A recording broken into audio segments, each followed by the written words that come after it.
was imprisoned. I was shot with my hands in the air.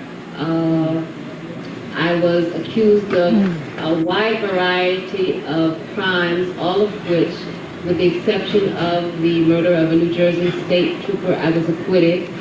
I was tried for the murder of a New Jersey state trooper by an all-white jury in a highly prejudiced county where something like 70% of those polled already believed I was guilty. I was tried in the press for years. I was subsequently convicted. I was sentenced to life plus 30 years in prison, plus 30 years because I would not stand up for the judge. I spent 6.5 years in prison. 2 of those 6.5 years I spent in solitary confinement in men's prisons, which was against New Jersey law, but nevertheless, that's where I was sent, and that's where I spent 2 years. And I subsequently escaped. I came to Cuba in 1984. I've been here ever since. I have written one book, which is an autobiography. I am now working on another book, which is about the ideological development of the Black liberation movement in the United States. And so I would like to just open up the floor for people's questions, whether they're about Cuba, whether they're about me, whether they're about whatever. Unless you Is your book available? Yes, it is. It's published by Lawrence Hill. It's available.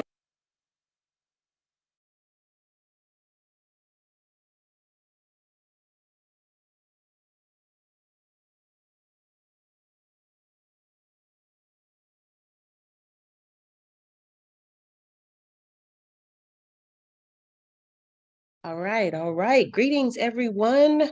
We hope that you all are safe and doing well ideologically, mentally, physically, emotionally, as best as you can be. As you all can see today, we are here for another episode of Our Ancestors' Voices.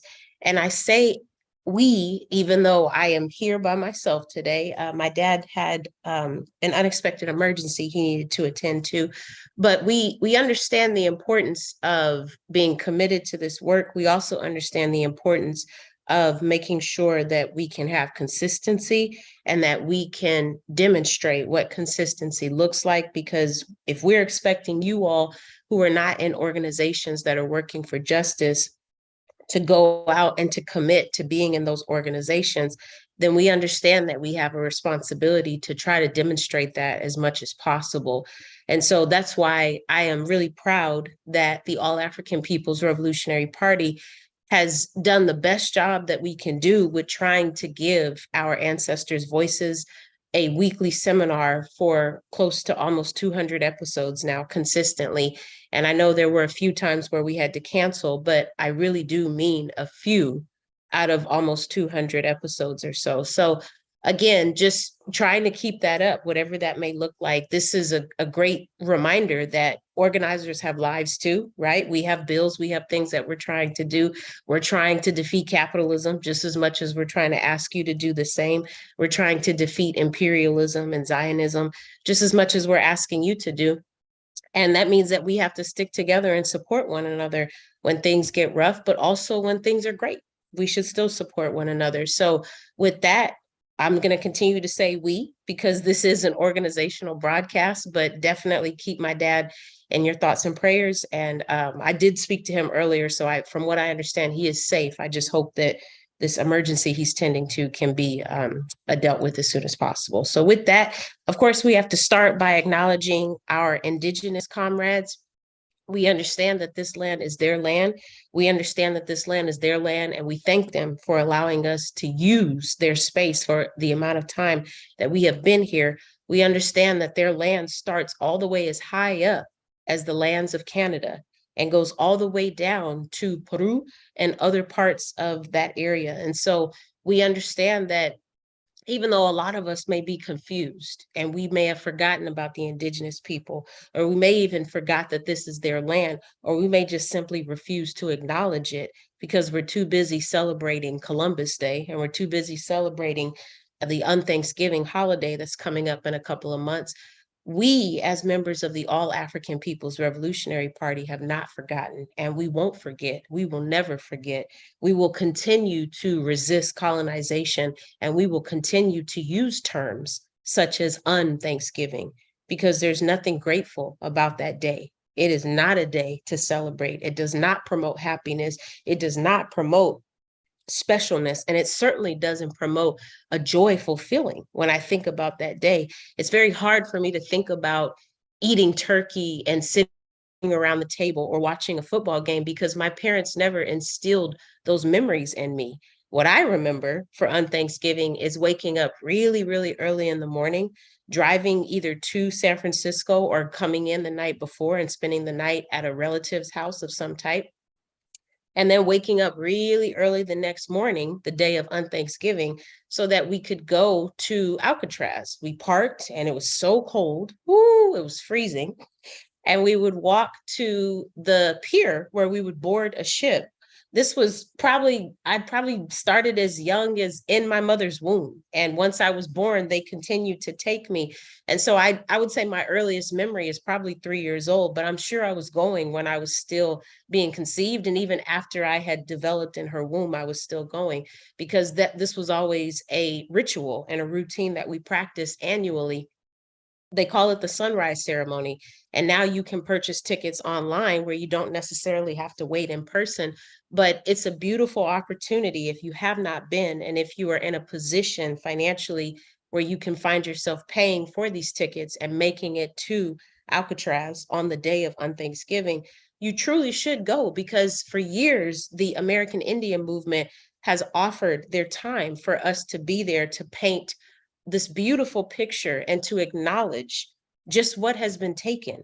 There's music, there's dancing, there are some political speeches that take place. There are comrades who are not indigenous that have been invited by the American Indian movement who come and speak on behalf of their political socialist organizations that are in alignment with the indigenous people getting their land back. The All African People's Revolutionary Party, for example, and vice versa, right? And so this camaraderie that we have built, it continues on forever and ever. And just because today is not unthanksgiving, that doesn't mean that I forget what our principles are. That doesn't mean that we forget, and for once that we actually do celebrate it. We know that we will never celebrate it because we want the indigenous people to get their land back. And if you truly celebrate unthanksgiving, then that means you have no acknowledgement for the theft of land, for the raping of people, and for the murder of people of indigenous descent. That is what that means.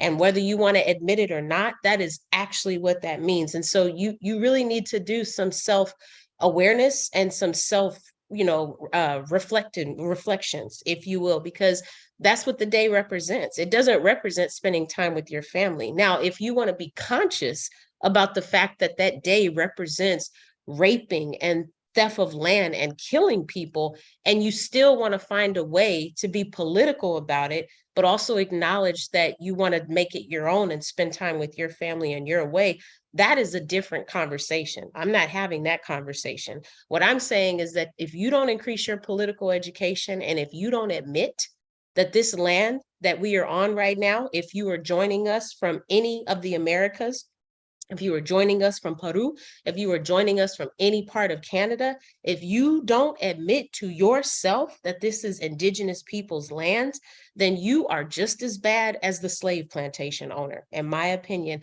because that means you are not a part of the solution. You are a part of the problem. And we all have to make a decision at the end of the day, you all. So I would encourage you to study that a lot more, especially as we get closer to November, because people are going to forget all over again. And it's up to us to remind them of that. I would like to take this opportunity to introduce ourselves So as I said before, the All African People's Revolutionary Party is the organization that is sponsoring this event to you all today. I am managing this by myself, but usually the AAPRP has two people doing this seminar weekly. My dad, Ajamu Umi, who is a very long time organizer.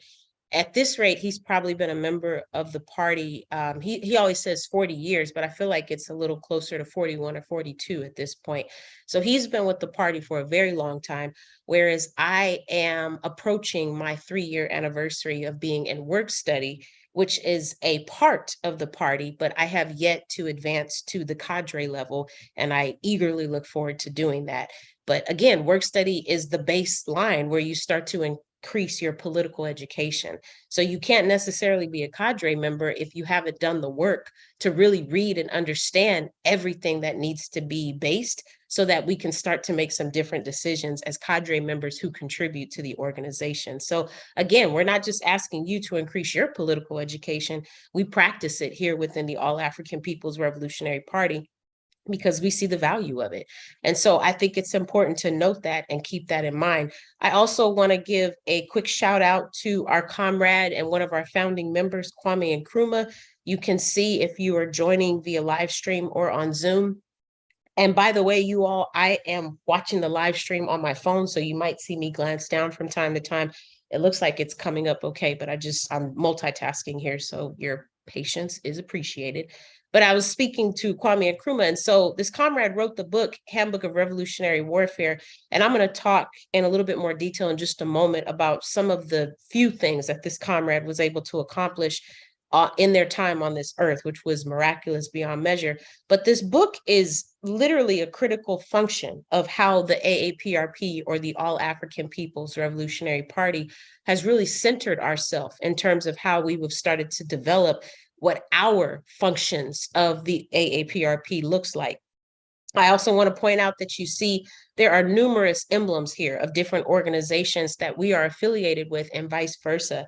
So PAC is the Pan-African Congress of Azania. That is one of our sibling organizations that we have proudly built a relationship with. And this is the important part here, you all. When we say join an organization that's working for justice, we're not saying that you have to join the PAC or the AAPRP. You can join any organization that is working for justice.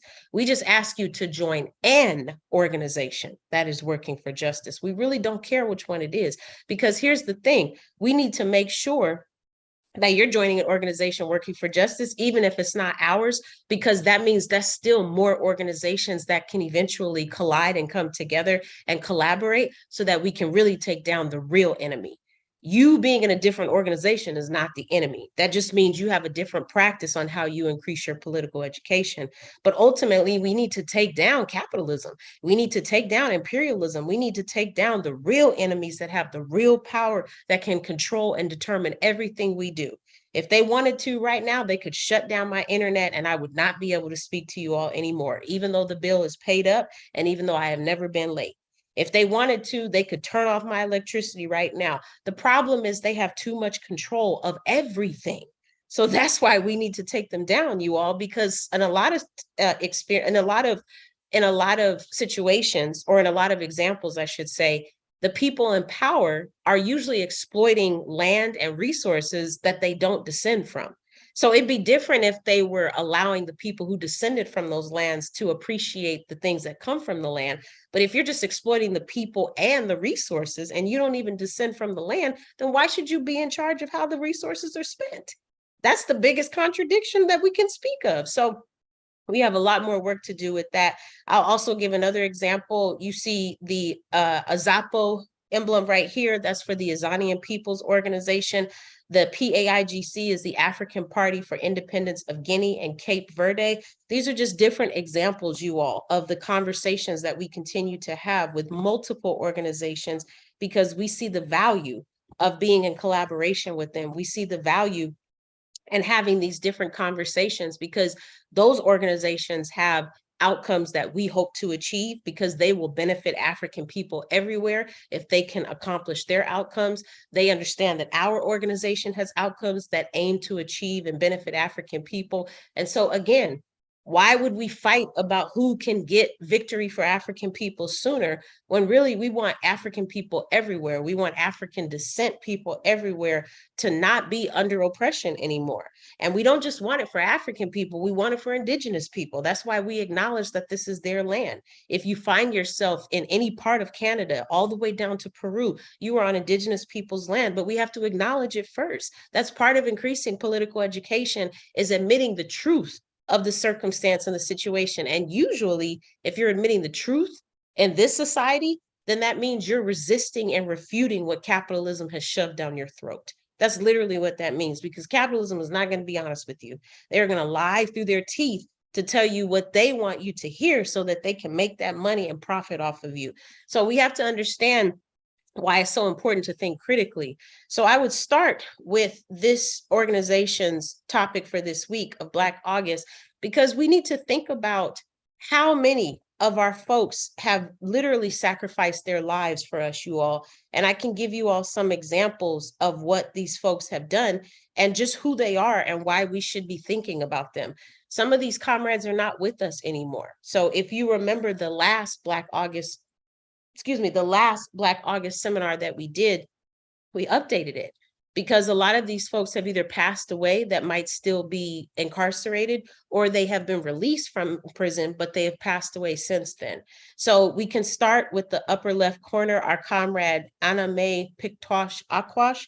This comrade did so much work. And this is the other thing. I want you to listen to all the different organizations that I'm about to name for all these different people, not just Anna Mae, but every single person on the slide was in at least one organization that was working for justice. That's the key denominator with everything. That's the common denominator with everything. And so with Anna Mae, it was no different. This comrade did work with the North American Indian Center and also participated in the protests with Wounded Knee. And that's actually why this comrade, unfortunately, was targeted by terrorists, was kidnapped, was raped, and was brutally murdered.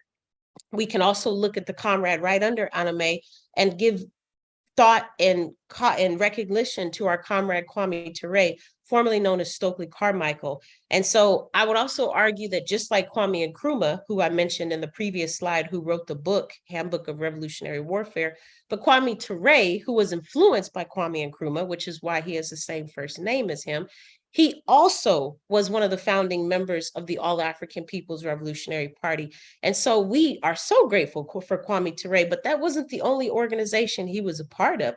Kwame Ture was also a part of the Black Panther movement. He was also a part of the Student Nonviolent Coordinating Committee. Kwame Ture made it very clear, and along with other people who were considered political prisoners who were later arrested and considered political prisoners, we have to acknowledge, because of the work that they have done, we have to actually stop and think about how different things would be if our ancestors had not stood up against injustices. And I really want us to just think about that for a moment. If Kwame Ture had not ever gone home to Africa, then he would not have met Kwame Nkrumah. And if he had not met Kwame Nkrumah, and if neither of them had decided that they wanted to write a book about establishing a strong organizational foundation, such as the Handbook of Revolutionary Warfare, then Kwame Nkrumah would not have told Kwame Ture, I actually think that you should go to the diaspora. I think you should go to the US. And I think you should start chapters of the All African People's Revolutionary Party in the US, while we will continue to hold down establishing chapters here on the continent. If that had never happened, do you all understand that for the Million Man March, where our comrade Moana Koyate was one of the few AAPRP members on the planning committee, that was the reason that the Million Man March had the joint organization working for justice, and it had more of a political lens than it would have typically had. It's because of the All African People's Revolutionary Party that Moana decided to be a part of it, because that was the organization she was with. And as I'm saying to you right now, there are so many other examples of decisions that people made that have influenced everything that we have done. We can think long ago about different organizations that are on the continent now, but also what they have done 20, 15, even 10 years ago, what they're doing right now, what our comrades in Haiti are doing right now against the French, trying to resist and trying to fight back. Because the other common denominator is A lot of times when our comrades and ancestors are able to achieve a independence for that country, that means that country is literally under attack from the same oppressor that already had their control over them. And they don't want to give up that independence so freely. So we have to acknowledge that a lot of these folks have sacrificed so much for us. And if they had not done what they had done, I'm thinking about so many individuals who made these different decisions. We talked about our comrade Carlotta. We talked about the comrade who's still living, our comrade Theodore Gomes, and the different work that these comrades were doing to literally organize militias and military organizations that could fight colonizers and fight neo-colonizers on the ground. The sacrifices that these people made, both physically but also mentally, leaving their families behind, not being able to speak to their families, because in a lot of cases, these comrades, if they did have contact with loved ones, then the terrorists would follow up on that and then find a way to hurt the people that they loved. We're all familiar with that. We know that Malcolm X's house was bombed along with Martin's. We know that. And so we have to just really kind of think about that. And I think that it's really important to really unpack that, really unpack the kind of choices that they made. You know, for Kwame Ture, it had to be really scary being a part of the Student Nonviolent Coordinating Committee and walking the streets of Canton, Mississippi, Philadelphia, Mississippi, trying to help Africans understand their power in terms of raising their literacy levels and also helping them to understand what it meant for them to organize, and that particular situation, organizing against maybe a health disparity, or organizing against Europeans who were terrorizing them, or organizing against some other community issue that was taking place in Mississippi at that time. Now we know that Ku Klux Klan members were out looking for us. And so you just still have to think about the kind of sacrifices that were being made. We can also think about how it's easier to swim with the stream than against it. Right. And we all can think about ways of when you take a stand, you risk everything. You're trying to secure employment, but if you take a stand, that might affect your employment. If you are not having consistent employment, then your income is going to be impacted. You may even start to see challenges with your children at their schools because of you taking a stand. And then you might have some loss of relationships because some people might not understand why you're so African and why you're so pro-Black and all this stuff, when really it just comes down to you have to have constant awareness that there is a threat lingering. And in a lot of cases, because you're taking a stand, that threat is more likely to attack you. Now, does that mean that you shouldn't stand for nothing? Absolutely not. You should always stand for something. Because what's the saying? If you stand for nothing, you'll fall for anything, right? And I don't know about you, but at the end of the day, when I die, I don't want to die not have made a difference in this world. That's really important to me because this world is messed up. It is so messed up.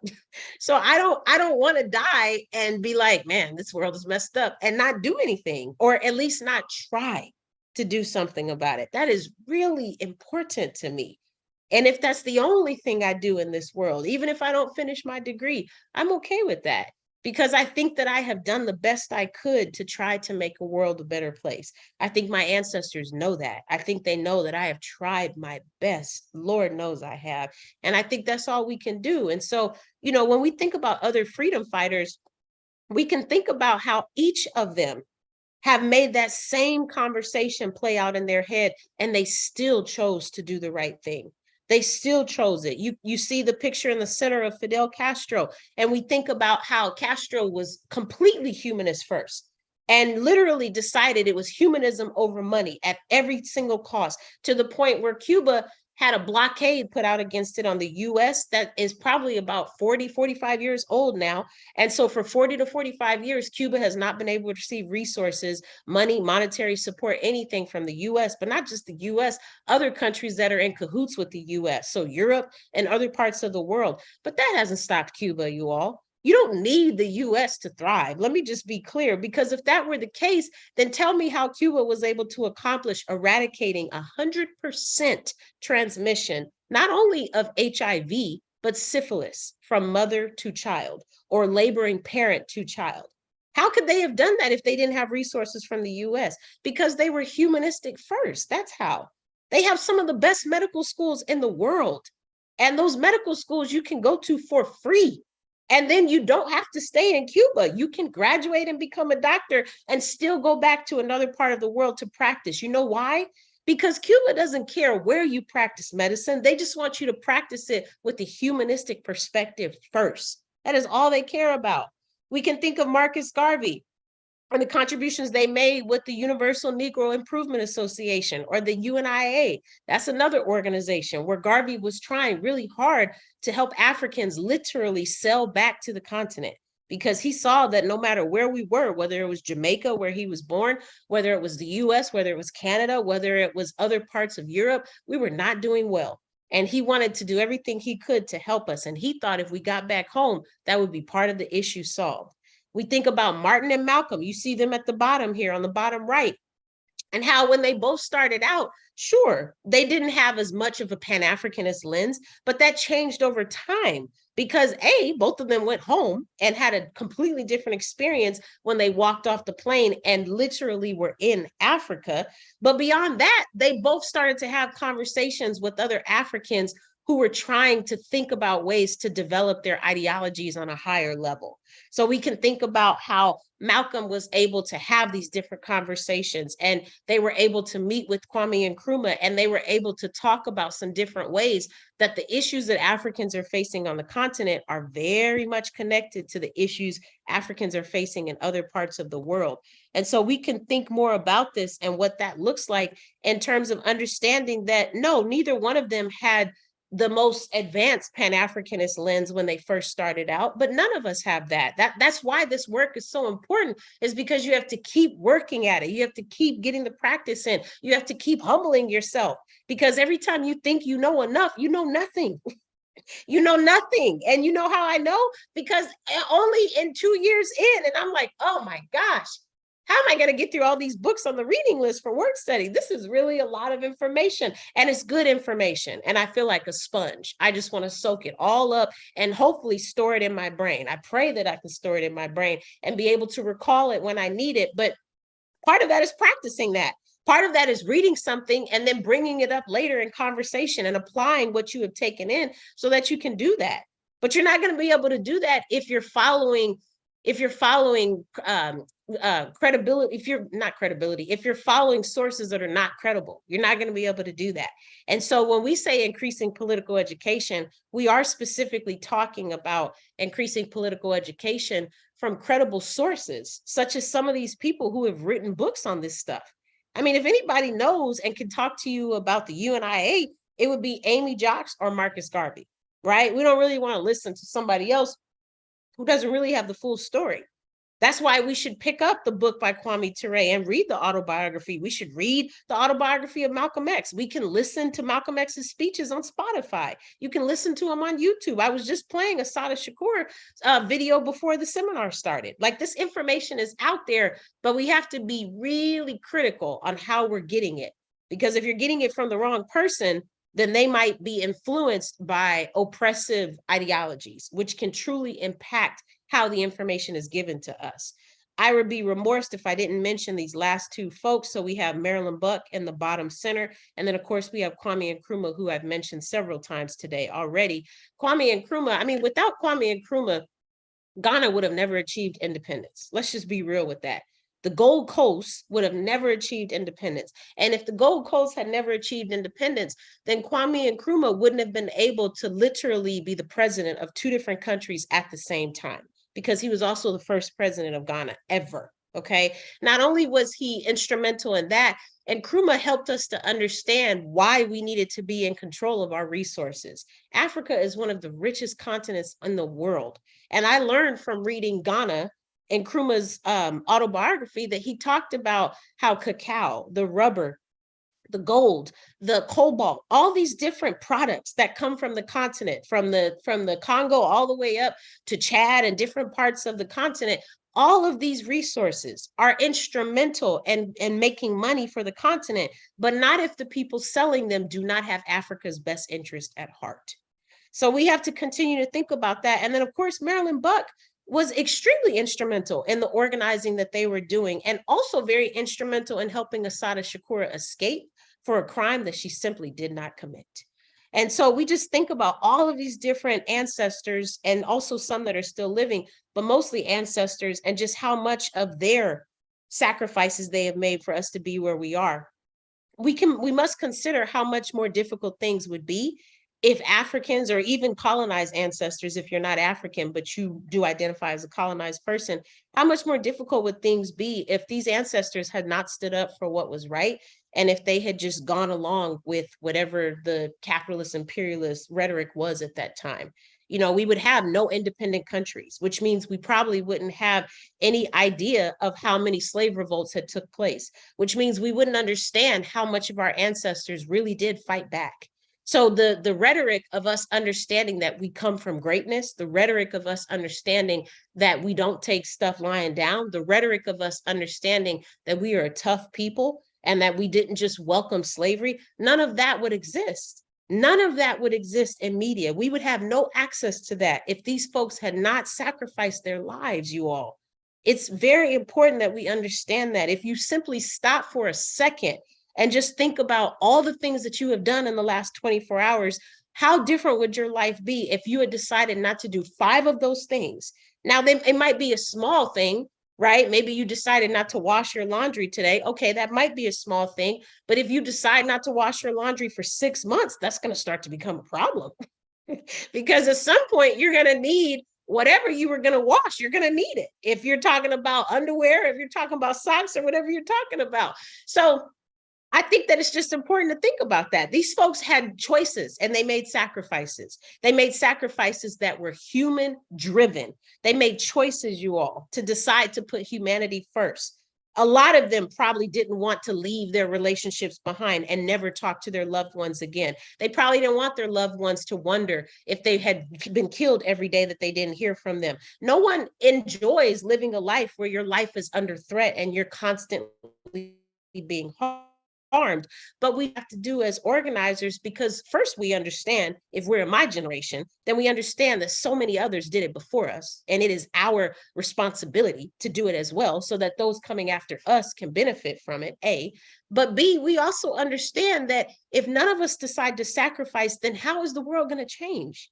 If all of us decide to be selfish, how is the world going to change? You know, we talked about how there would be no talk of Africa if you didn't have political prisoners and Africans who had fought to make things better for African people. When I say there would be no talk of Africa, I mean, it wouldn't even be a sexy thought to get a passport and go home. That's what I mean. I mean, I wouldn't be using the term African right now on this seminar because it would not be appropriate to use that word. We would still be using the colonizers' terms. We might still be using the N-word. We might still be saying colored. We might still be saying Black or African American, God forbid. But we might still be doing those things. If these comrades had not worked so hard to teach us that there is another way, just because this way has been buried and has had mud and dirt thrown on it, doesn't mean that it is a dead way. This way is extremely accurate, and truth will always prevail. So no matter how many feet of dirt you throw over the truth will always rise up, because the truth is inevitable. You can't stop it. And so we can think more about how that means that there would be no African identity. There would be no urge for people to want to go home. And I do mean Africa when I say that. There would be no interest in learning more about the continent, or other countries for that matter. There would be no BLM. There would be no such thing, because without BLM, without SNCC, without the UNIA, without the Malcolm X grassroots, there would be no BLM. There would be no BLM without that. There would be no research on socialism, because it would still be taboo. It would still be, ooh, that's what it would still be. But now we can talk about it. Now, yeah, you might still be a little nervous when you talk about it, but I guarantee you if it were 50 years ago, we wouldn't be talking about it as much. And so we just have to think about how all of these choices have helped to improve the conditions for Africans everywhere. We know that these Africans sacrificed, and they sacrificed without even having a full idea of what was to come. They didn't know what the outcome would be. They just did what they thought was right because they knew it would help humanity in that way. I think specifically about the 2 Africans and the European in Philadelphia, Mississippi, who were helping Kwame Ture and some other Africans helped to recruit Africans in the city of Philadelphia. And we know the story that the 3 of them went missing. And I don't think we ever recovered their bodies, but we know that the Klan members got a hold of them and did some horrible things to them. We know that. And I know this for a fact because the last time my dad, well, not the last time, but when my dad came to visit me when I first moved to Memphis, we drove to Philadelphia, Mississippi, which is not far. And we pulled over on the side of the road where the incident had taken place, where they were murdered. And we had a moment of silence. We did a libation. We tried really hard to honor that space and to honor these ancestors, especially our African ones, but even the European, because they knew what the repercussions were. And I think it was harder for them because other Europeans didn't understand why they were helping us instead of being with their own kind. And so I just think that having those kind of experiences has really affected me as an organizer, because it's hard not to acknowledge that you're literally surrounded by humanistic people who literally died, so that all of us could be sitting here on these internet devices, preferably in air-conditioned dwellings, sitting here talking about these people. And it's one thing to talk about them, it's another thing to put action, and do something. And so, we think about that, and we think about how we have to be willing to take a stand. We have to be willing to do that. If we don't, insanity will continue to grow, because it will always be there, you all. It will always be there. And when I mean insanity, I'm talking about us feeling like we are not enough in this world. That is insane to me, because I just told you that we come from the richest continent on the planet, but yet the system is so toxic. It will make us think that we are not enough. It will make us think that we do not have everything together. It will make us think that something is wrong with us. I have a friend who has been trying so hard to find employment this summer, and this person just graduated with a PhD. You would think that that would be easy pudding, right? But this person has been trying since May to get a job. And I have struggled with this comrade because I too have been looking. You can't tell me that searching for employment and running into dead end after dead end after dead end does not start to affect your self-esteem. It's impossible. Because as much credentials as a person has, if you're not getting what you think is a livable wage offer when it comes to a position, you have no choice but to feel like you must be the problem.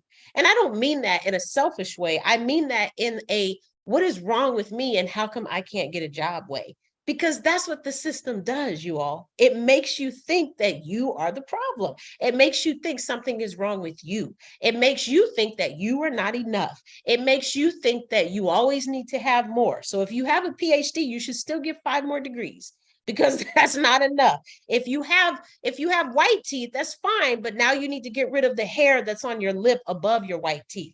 If you get rid of the hair on your lip above your white teeth, that's fine, but then you need to make sure that your nose is pointing a certain way. So get your nose surgery together. And once you get your nose surgery together, you should pull your cheeks up because your cheeks are too rounded or they're too flush or whatever, blah, blah, blah. And it doesn't just stop with facial appearances. Maybe you're not eating the right foods. So there's commercials out there for why you should be eating organic, or why you should be eating non-GMO, or why you should be eating this, why you should be eating that, why you should shop at Kroger, why you shouldn't shop at Walmart, why you should shop at Walmart, but you shouldn't shop at Target. I mean, constantly. And it doesn't stop with food. Some of us don't have the right vehicles, so there's constant messages that we need better cars. Some of us don't have the right scooters, so there's constant messages that we need better scooters. We're not wearing the right shoes. We need to buy different shoes. We need to get our hair cut this way. We need to wear our hair that way. We need to curl it. We need to not curl it. We need to straighten it. We need to cut it. It is insane. It is insane. I mean, and if you believe any of it, you will go crazy. You will. You know why? Because you'll constantly be picking at yourself. Constantly picking at yourself, thinking that you will achieve ultimately a peace of mind. And you will never achieve that in capitalism. You will never achieve it because they will always have their hand out wanting more from you. So this is why you have to take a stand and why you have to join an organization working for justice. Because if you don't, you will go insane, thinking that something is wrong with you. And it'll be very hard for other fellow organizers to pull you back and let you know that there's nothing wrong with you. There's something wrong with this system. There is nothing wrong with you. And we need to continue to tell one another that. We should tell one another that every day. I'll end this slide by saying that, another piece to consider is We have our PE seminars that we do within the All African People's Revolutionary Party. And of course, PE stands for political education. And so we have these seminars. And again, like there's this notion that we need to think about who we are as a people. And in our organization, we call it the Revolutionary African Personality.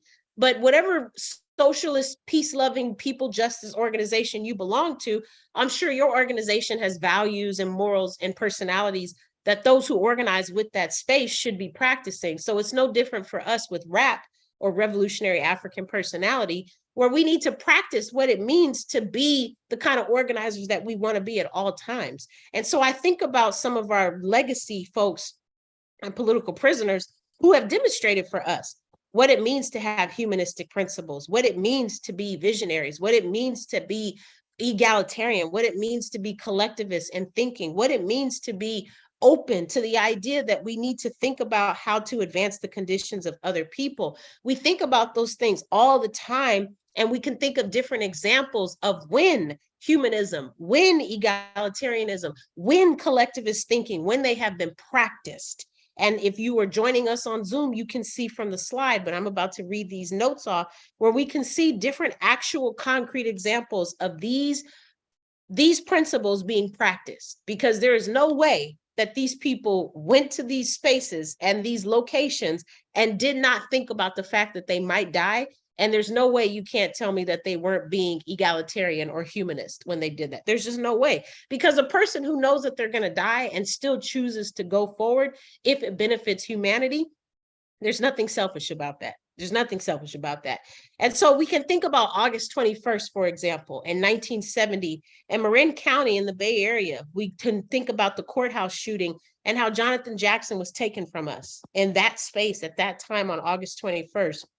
Again, I think about how young Jonathan Jackson was, and how I'm pretty sure when they woke up, they knew they were doing the right thing, especially as a Black Panther Party member, and they wanted to make a cause difference. They wanted to do something about the injustices that our people were facing. But I'm not really sure if it crossed their mind that they may not go to their house that night. It may have crossed their mind. And if it did, more power to them, because that means that they were okay with dying. And so, I think a lot of us are scared, like we don't want to die. And I understand that, but I guess my question is, what if Malcolm, and what if Elaine Brown, and what if Carlotta, and what if Theodora Gomes, what if all of them were scared? And what if they decided to sit back and do nothing? What if they decided to be silent? What if they decided not to speak out against injustices?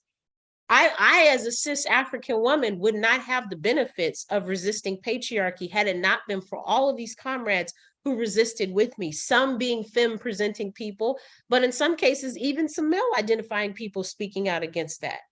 So we just have to think about how, sure, things can be frightening and it can be scary, but is that enough to stop you from changing conditions for somebody else, or even for children to come? I think once we think about children, we should always want a better world for them, even if it means we're not alive to benefit from it. But that's still the difference between capitalism, because you have to separate your individual life with that of people who haven't even been born yet. They just deserve a better world. And that's ultimately what it comes down to. So, we can think about August 31st and the prison assassination of George Jackson. We can think about that. The focus of African political prisoners in the 1960s and 70s within the African liberation movement. And there's several organizations that have come out of that African liberation movement. Organizations like the Black Panther Party, organizations like the Black Liberation Army that was established in 1970. BLA is their acronym. You can think about the Revolutionary Action Movement, RAM, which was established in 1962, the Republic of New Africa, established in 1968, RNA, and so on and so forth. And then, of course, we have militant tactics in the 1970s that were compared to today. And we can think about what that looks like. So, we just gave you some examples of the prison assassination, and we gave you another example of Jonathan Jackson.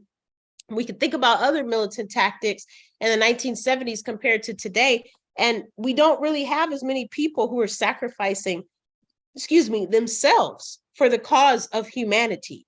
And I will say this, we also have to separate what are organizations that are working for justice compared to what are entities that are moving people, but are not moving them in a facilitated role where action can take place, right? And so we can think about the difference between organizations that are working for justice, which is a more consistent role of teaching people to increase political education, getting them to think about these things on a more critical level, and the consistency of it, versus these kind of pop-up situations where we need to do something about this. This is really a problem, but then it kind of fizzles out after it's all said and done.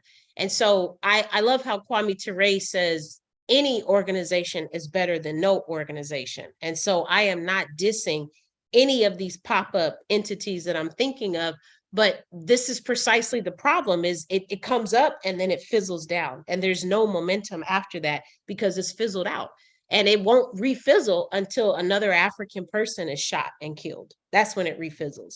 But after that person is shot and killed, we'll protest a little bit, and then we won't protest anymore because it kind of gets old after that, right? But then another African gets shot and we're in the streets all over again. When really, to me, I don't want any more Africans to get shot. And so I think we should start to address the system itself. We can't just protest against an action that is happening within the system. We need to change the system, because the system is still going to consent to Africans being shot and killed. But if we change how people view African people, then we won't allow any more Africans to be shot and killed. And if we accomplish that, then we can work with AIM, the American Indian Movement, to make sure that no more indigenous people get shot and killed. We can work with Gabriela, a Filipinx organization, to make sure no more Filipinx people get shot and killed. We can work with the Palestinian Liberation Organization. We can go home to the continent and we can work with the ZAPA. We can work with PAIGC. We can work with every single organization on the planet that is human driven and human led, and we can put a stop to this, you all. But we are not going to change it if we keep relying on capitalism to do right by us, because that has never, ever, ever worked, and it's not going to start working now. We have to think about the Malcolm X Grass movement, the National Jericho Movement, which is an organization literally designed to raise awareness on political prisoners. All of these organizations, they deserve our support. And we want you to think seriously about what it is we're asking you to do, because every weekend we ask you to join an organization that is working for justice. Now, sure, for some people, that's just too much. You know, they might be caregiving for a sick relative. You might be a single parent. You might not be a single parent, but that just might be too much for you in your life right now, because it does require some serious dedication. I'm not going to lie to you. So I understand if it's too much for you right now. We actually appreciate you being honest and saying you can't commit to that, because we need commitment. As I just said, this world is messed up. So we don't need people who are lying and saying that they're going to join an organization and then they miss meetings and don't come, or they don't do the readings and they're not prepared for work study when they are in the organization. We don't want that. We want you to take it seriously and be ready and be committed and be disciplined with it. Now, if you need support once you get in, and you need support reading with some of your comrades or making sure that you are reading on time, that's different. I'm not talking about that. But you first need to make a decision that you're going to commit to this and take it seriously. And if you're not at that space to do that, that's fine. But there's still something you can do. Even if you are not in an organization that is working for justice, you can darn sure support one. You can support it monetarily, okay? Think of an escalation plan, if you will. So first, we ask you to join an organization that's working for justice, and then we ask you to increase your political education within that organization. Now, you may not be able to do those two things. So the third step would be, if you're not in an organization, then maybe you can still support one. You can specifically find donation leads that can help that organization advance itself. Because as I just said to you, we don't control any of the resources that we use when we're disseminating these seminars and broadcasting. We don't pay for the Zoom account. I mean, we do pay for the Zoom account. We don't have funding to pay for these Zoom accounts is what I'm saying. We don't have funding to pay for the internet bill to stream and live stream these seminars. We don't have funding to help pick up some of these comrades when we're taking them to different campuses to speak. And we also don't have money to give that campus to use the space in the union so that they can speak. All of that comes out of the organization's pocket. But you can help contribute to that. You can help contribute to that. And you can also go to the campus and listen to the person speak. You can join on the seminar and you can invite other people to come. There are things that you can do as it relates to supporting African or colonized social justice organizations that are working to change the conditions for people everywhere. You can support them from a monetary standpoint. You know, I want to remind everyone that for a lot of these political prisoners who get released, when they get out of prison, they have so many health issues. It is ridiculous. And my argument and theory is for a lot of them, they have not been given adequate care. Why? Because they're in prison. And we know that prisoners get disrespected the most in this country when it comes to treatment, when it comes to medical opportunities. It's not like they have the opportunity to receive adequate care because it's not like they're in Cuba, okay? And so by the time they come out, they have several respiratory issues from breathing in all that lead and all of that metal all those years. They have issues with asthma. They have issues, sometimes cancer and carcinogenic related. Sometimes they have issues paying the medical bills that comes from them being incarcerated all this time. They're trying to get used to not having income, and that's a challenge for them. So by you donating, you can help address some of these issues that some of our comrades are facing, you all. You can help pay for some of these medical bills, because the whole reason that they developed illnesses and being arrested is because they were trying to change the conditions for you and I right now on this seminar. That's what they were trying to do. So the least we can do is try to help them with that. We can see their sacrifice as a call for us to do action. And we can think about how, even if you don't want to support an organization working for justice, maybe then you should research what their preferred organizations were that they supported, and then you send money to that organization. So for example, maybe you don't want to send money to the All African People's Revolutionary Party. That's fine, but maybe you can research where Kwame Ture really liked organizing. Maybe you can research where Marilyn Buck really liked organizing. Maybe you can send money to Anime Piktok Aquash's organization and send money on their behalf. But you have a responsibility. Let it be known you have a responsibility. So you either fund organizations that are working for justice, you fund those organizations so that they can do other things that continue to address working for justice, or you find the organizations that the political prisoners value and idolize, and you support them because that's how you're supporting these political prisoners. But you must do something. You cannot simply do nothing. It is not up for discussion. You must do something. And so as we continue to move through, and we are almost done, I want to remind everyone that we see our comrade Assata Shakur on the left-hand side. And so, you know, we can think about how we can learn from these political prisoners. We can learn from them and practice what they preach. They set great examples. We can follow in their footsteps. We have got to be humane driven like them. We have got to make a difference so that humanity can benefit from us, not because of how much money we're going to get or because of our self-interest, but because it is ultimately the right thing to do if we want to change the conditions of the world we live in. And I'm pretty sure you are not listening to this seminar if you don't deep down know that this world is messed up. If you don't know that, then I'm pretty sure you might be listening to the seminar because you just happen to see it, or maybe because somebody invited you. But 9 times out of 10, I think you know that something is wrong. And if you don't agree with me, I encourage you to leave wherever you are, because it's probably in an air-conditioned environment. And I encourage you to just stand outside for a couple of hours, especially if you're in a very hot climate, dealing with these extreme heat waves that we're dealing with because climate change, because capitalism, right? And I encourage you to think about people who don't have access to AC right now. I encourage you to think about how uncomfortable their lives must be, which is very different from the comfort that we are facing with in these AC environments listening to this seminar. And I would encourage you to think about how people don't even have to acknowledge that there are shelterless people in triple-digit conditions. They don't even have to acknowledge that. I was just talking to my mom today about how people not only don't have to acknowledge other people who are shelterless, but they don't have to acknowledge how animals are suffering. because drivers have human supremacy. And we just think we're so much better than animals, to the point where you see animal carcasses on the road because drivers are texting and watching TikTok when they should be driving and focusing on driving safely. But that's not the reality. Everything is based off of social media, and it's based off of being next to your phone and being glued to your phone. And if you're not glued to your phone, then you're weird and something is wrong with you. But in actuality, when you're driving, you should not be glued to your phone. You should be watching the road so that you can ensure safety of yourself and the people around you. But that's not the reality we live in anymore, right? And so my mom and I were talking about how there are more and more animals who are suffering at the hands of humans. And humans don't have to acknowledge that animal lives matter, because our lives are more important than theirs, because that's human supremacy, right?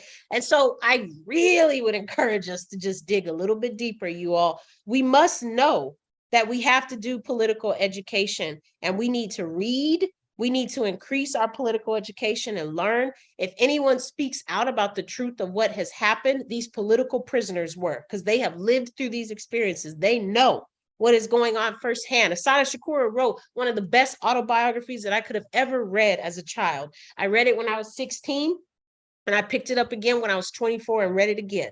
And I probably will read it again when I'm in my 30s or in my 40s, because I think that her words were so well written, and I really understood where she was coming from, more so as a cis African woman, but also as an organizer. I understood where she was coming from. And so I would encourage you all to pick up some credible sources that will help increase your political education. These folks have written autobiographies. There's really no reason why you can't just hear their words and hear from them. You see what I'm saying? And so we can go into more detail about that. And we can think about how, so if the political prisoners are telling us the truth about what happened, then we have to remember that capitalism has taught us that we don't matter and that we are unvaluable to them. So why would we listen and take why would we listen and take value to capitalism and not the political prisoners versus the other way around? Because we know, at least with the political prisoners, they have put their lives on the line for us. So if we are to trust somebody, we should trust the people who have tried their best to make the conditions better for us. And just because we didn't see them do the action doesn't mean that it didn't impact us, you all. We have to open our minds up to think past that. I still think about all the work that Asada Shakur did with the Black Panther movement, and how the Black Panthers were able to bring health clinics into communities and help control, and in some cases reduce, some of the sexually transmitted diseases that were impacting our families, our laboring parents who were giving birth to children, and also reducing those transmissions of children taking those things on.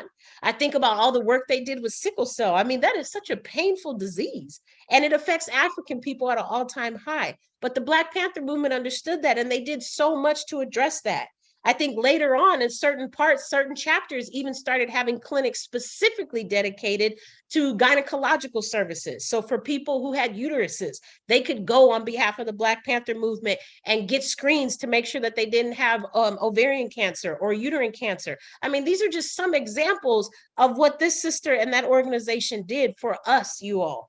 And so even if you didn't walk into the clinic yourself, they potentially stopped an outbreak of a larger number of cancer victims because they were able to bring a clinic into a poor area where it was predominantly African and increase our health literacy. So we understood that we were more prone to uterine cancer, and then told us ways to help reduce it so that we would not get sick and potentially develop these cancerous cells in our uterus, which obviously affects reproduction. So I really need us to open our minds to that and just be more aware of that. We have to start trusting the folks who have done this work. We can't just rely on those who haven't done it, but because we've been taught to trust them, that's what we do. Capitalism has always lied to you, and it has always misled you and always led you into the dark and used you and manipulated you. So now is not the time to think that capitalism can change its ways. And you have to understand who the puppets are that work for capitalism. That's anybody in power who works for capitalism, because that means they're going to benefit from the system staying the way it is. So we have to work hard to change that. And so as I close, I thank you all for being patient with me and for helping us to get through this. I will invite you to come back next week on Sunday, August 6th. We are going to be talking about social media influencers, another pawn used under capitalism. And I want to give a quick shout out to the comrade who recommended this topic. we were trying really hard to research your information, comrades, so that we could say your name and give you true props.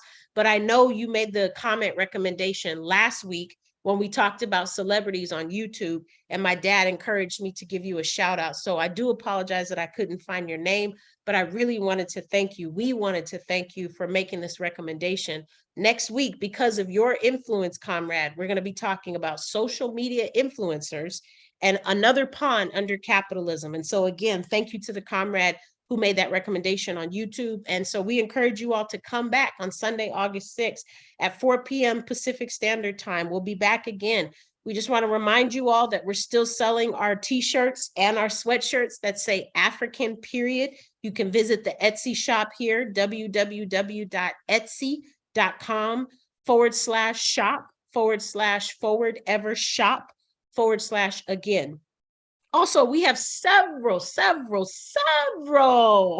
media programs that are being broadcasted. So definitely visit our website, aaprp-intl.org, so that you can check it out. If you are African and you're interested in joining the All African People's Revolutionary Party, the website is the best way for you to go about navigating that. My mom, wow, sorry, I'm tired. My dad has a website, abetterworld.me, www.abetterworld.me. He actually collects donations from that website. So if you're interested in helping him to donate, maybe you haven't purchased his book yet, or maybe you just want to donate so that he can get some knee pads to help with the self-defense classes that he offers, definitely go to the blog and check that out. You can also check out Hood Communists. They have the Telegram app. You can download that, and they have monthly broadcasts, I think bi-weekly broadcasts that they do for www.hoodcommunist.org. We also have the AAPRP Pontula podcast, which takes place on Mondays.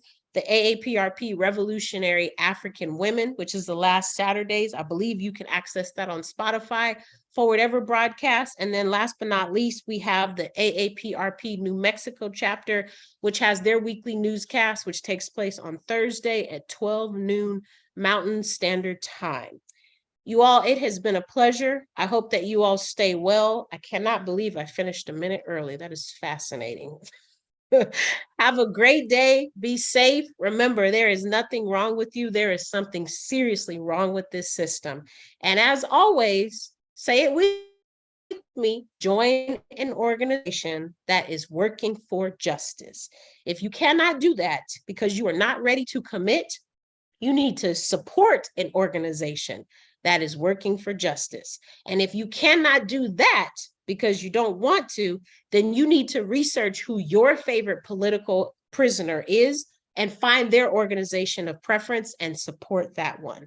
With that, I will close. You all be safe. Have a great rest of your day. And let's destroy capitalism by joining an organization or supporting one. Thank you.